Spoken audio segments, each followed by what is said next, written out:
Por que pessoas pretas amam anime? O psicólogo Stephen Murphy Shigematsu, se no anime do Tabi Wall, por exemplo, a jornalista e historiadora tem a difícil gostava da Crone. Essa é uma conversa para parte 2 desse vídeo.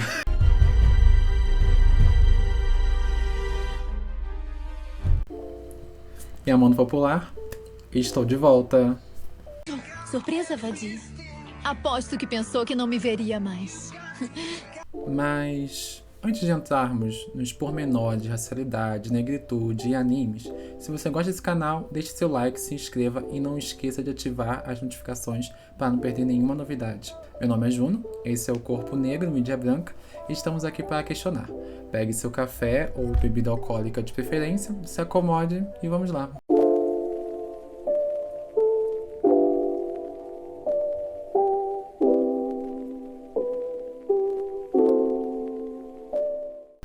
Como conversamos na primeira parte desse vídeo, existem diversos aspectos do porquê animes possuem imagens problemáticas do corpo negro.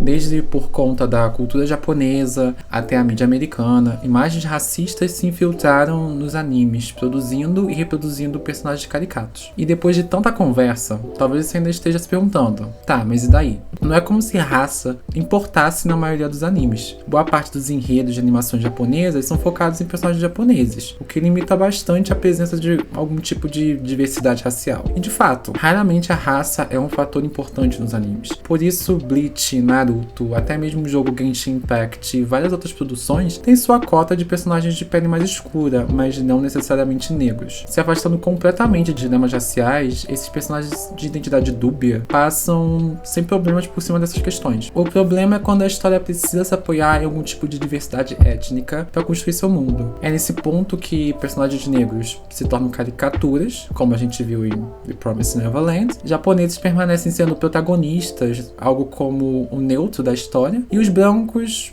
bom, os brancos eles acabam se tornando o ponto ainda mais neutro nessas histórias. Raça foi um dos conceitos que mais tiveram impacto no curso da história.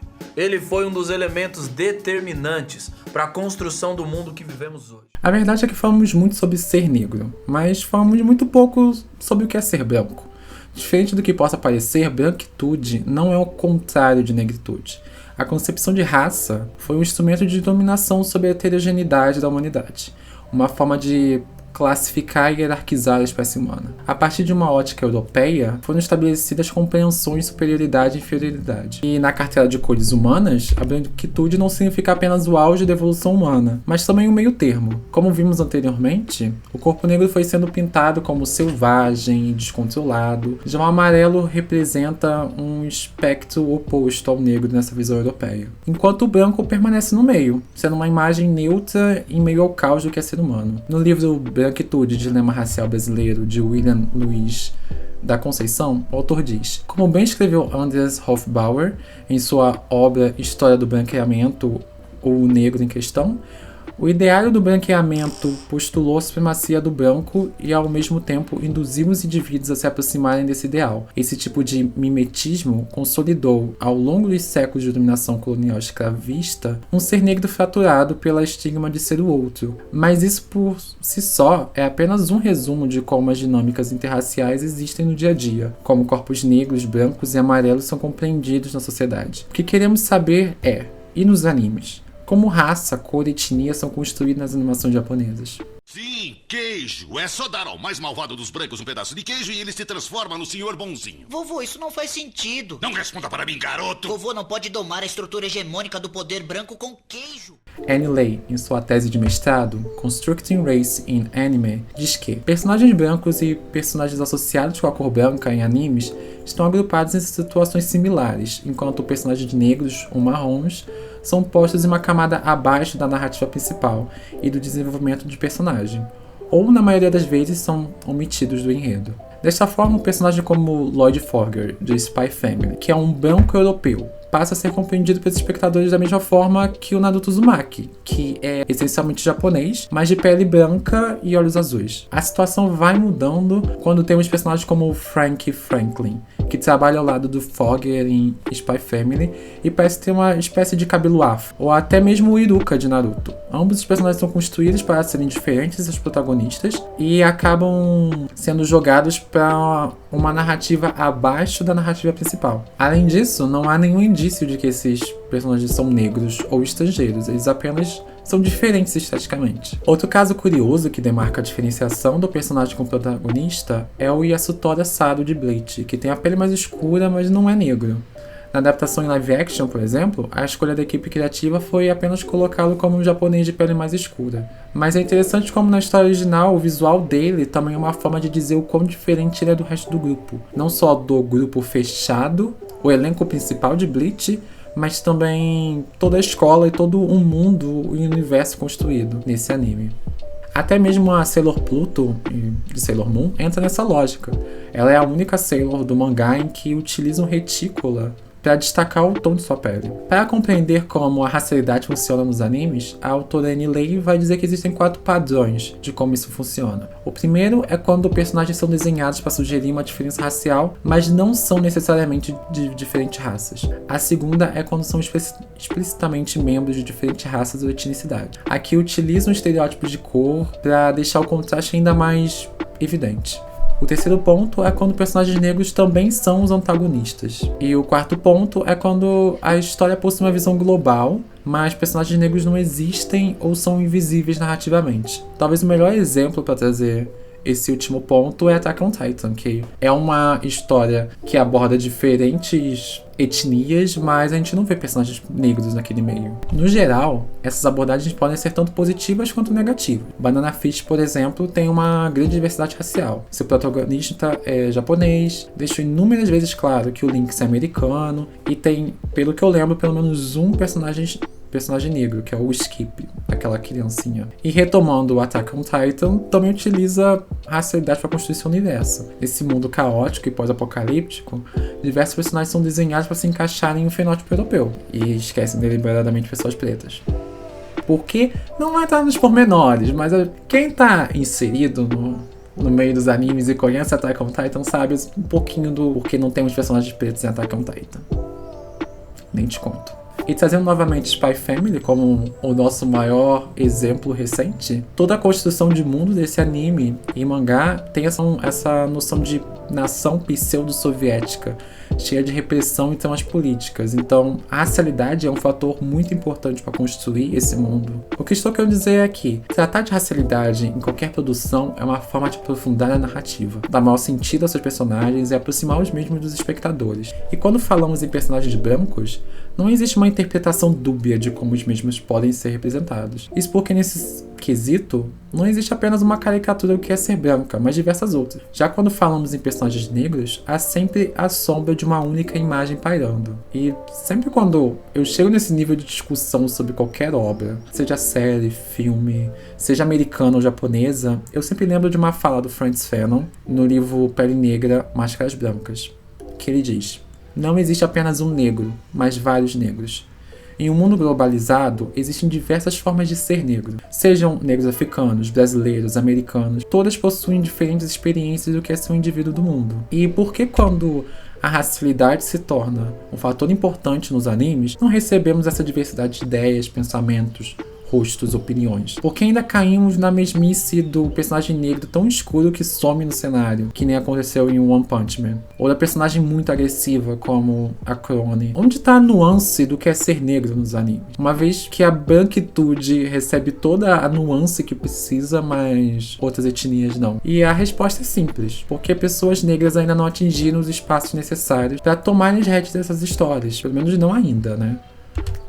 My name is LaShawn Thomas. I am currently a television animation producer and director. You know, that's my passion. Como uma forma de mudar a indústria dos animes, diversos criadores negros têm se infiltrado na cultura japonesa. O mais proeminente é o LaShawn Thomas, o produtor, diretor, animador, ilustrador, escritor, artista de storyboard e de personagens responsável por produções como Black Dynamite, Boondocks, Cannon Busters e Yasuke.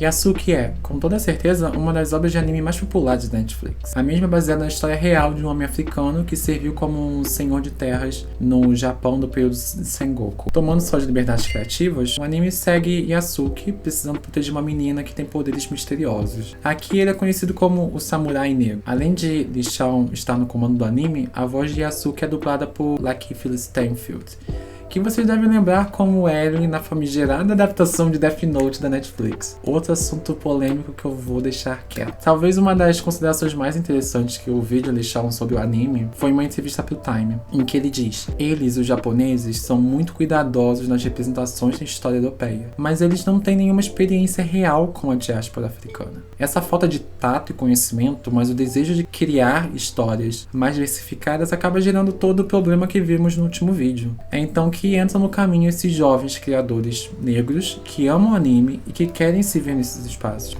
E pelo incrível que pareça, Lee Shawn está longe de ser o único quebrando essa barreira. O The Art Chitaijo, eu posso estar dizendo o nome errado, é um estúdio japonês liderado por Arthur Eason, um homem negro. Fundado em 2016, esse é o primeiro estúdio americano no Japão e o primeiro majoritariamente comandado por negros. Além de já ter colaborado em produções como One Piece, JoJo's Bizarre Adventure, Attack on Titan e Tokyo Ghoul, seus trabalhos autorais se concentraram em um vídeo colaborativo ao lado de The Weeknd e comerciais para Adidas. Procurando de onde vem esse interesse de jovens negros em invadir a indústria japonesa, o mais curioso foi ver negros americanos falando com saudosismo de animes que eu vi quando criança. Naruto, Dragon Ball Z, Sakura Card Captors. Todos os pontos positivos e negativos em ser uma criança preta e nerd no final dos anos 90 e início dos anos 2000 estavam ali estampados na minha frente. E além dessa memória, percebi que existem algumas ideias que permaneceram no imaginário coletivo, quase como uma forma de sobrevivência, de se ver nesses espaços, tentar se encontrar nesses locais. E dentre elas, a que mais chamou minha atenção é o fato de que para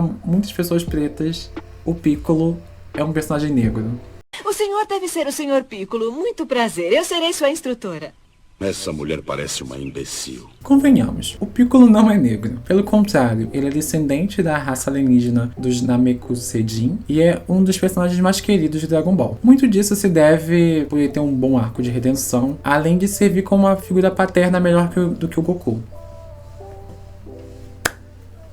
Curiosamente, o que eu mais gostava no Piccolo era como ele era diferente de todo o resto do elenco do anime. Quase como um mecanismo de defesa, guarda essa informação, para eu ignorar que existia personagens como Mr. Popo, por exemplo, comecei a me identificar com o Piccolo. Na minha cabeça infantil, ele se tornou o mais próximo de uma representação negra nos animes. E quase como uma brincadeira pessoal, ele se tornou negro pra mim. Agora, imagina a minha surpresa quando eu assisti o vídeo Anime Has a Race Problem, do The Guardian, e vi várias fãs negros do anime dizendo o mesmo. Always coded Piccolo in my brain as black, and it wasn't until I was an adult and the internet that I found out that other black people did that too. A verdade é que é óbvio que uma criança quer se ver nas coisas que gosta. É a famosa frase, representatividade importa. Queremos ser os protagonistas de nossas histórias, ou pelo menos estar presente de alguma forma. Em Unpacking the Relationship Between Anime and Its Black Fans, ou Desempacotando a relação entre anime e seus fãs negros, Joshua McKay diz: nossa existência negra consiste em testemunhar e experienciar constantemente discriminação de múltiplos espaços enquanto estamos tentando nos preservar. Anime oferece uma fuga do mundo real para diversos nerds negros. E existe uma relação simbólica entre fãs negros e anime, e ambos têm se influenciado de diversas maneiras. Em seu texto, Joshua aponta como as pessoas negras precisam se adaptar para conseguir consumir séries, filmes e animes, se identificar com personagens que não são negros para se verem representados e consumir e assistir com uma consciência dobrada, afastando o que é problemático e amando o que pode ou não ser feito para ela. E mais do que elaborações teóricas sobre racismo, essa persistência para se encaixar em ambientes que não te levam em consideração é a resposta para a pergunta desse vídeo. Lá, tá vendo ele? É ele? Eu ouvi dizer que foi o único reprovado. bem feito pra ele. Depois de revirar a internet e procurar uma resposta para a grande pergunta por que pessoas negras amam o anime, percebi que a mesma estava bem na minha cara o tempo todo. A verdade é que não existe um motivo obscuro, social e antropológico do porquê pessoas negras amam o anime. Isso porque está evidente em personagens como Naruto, Midoriya, Luffy, Denji, Goku e vários outros. E tudo isso é sobre inadequação.